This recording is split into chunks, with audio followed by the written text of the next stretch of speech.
নাফ নদী দিয়ে শোনেন, আপনারা নিশ্চয়ই জানেন আরাকান আর্মি মায়ানমার সরকারের সঙ্গে তারা যুদ্ধ করছে। তারা আরাকান এলাকাকে স্বাধীন করার জন্য যুদ্ধ করছে এবং যুদ্ধটা আজকে বেশ কিছুদিন ধরে হচ্ছে এবং আমরা দেখছি আরাকানের অনেক জায়গায় তারা দখল করে নিয়েছে এবং এখন যেই অঞ্চলটায় মানে যুদ্ধ চলছে সেটা আমাদের নাফ নদীর এক নিচের অংশটা, যেখানে সমুদ্রের সঙ্গে মিশে গিয়েছে। এখানে যেহেতু যুদ্ধ চলছে, কোন সময় কার গুলি আসছে, আমাদের দুই একটা সময় আমাদের ফিশারম্যান কিংবা আমাদের ওই যে একটা টহল গুলি এসে লেগেছিল এবং কার গুলি, কে গুলি করেছে এইটা এখনও আমরা সুনিশ্চিত নয়।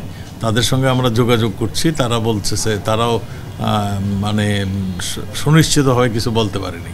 তারা অস্বীকার করছে যে তারা গুলি করেনি, কিন্তু গুলি তো হয়েছে। তা এখন আমরা সেটুকুই মনে করি যে যুদ্ধের সময় যেহেতু যুদ্ধ চলছে, সেইখানে কার গুলি কখন আসছে এটা তারাও যেমন বলতে পারছে না, আমরাও সঠিকভাবে বলতে পারছি না। Thank you.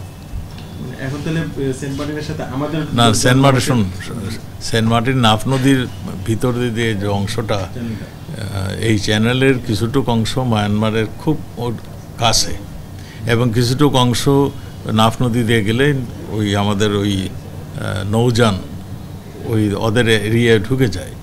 আমাদের সেই জন্য আমাদের সেন্ট মার্টিন যাওয়ার আরও পথ রয়েছে, আমাদের সমুদ্র দিয়েও যেতে পারে। আমাদের সমুদ্র দিয়ে মানে সব কিছু যে বন্ধ হয়ে গেছে সেটা কোনো নয়।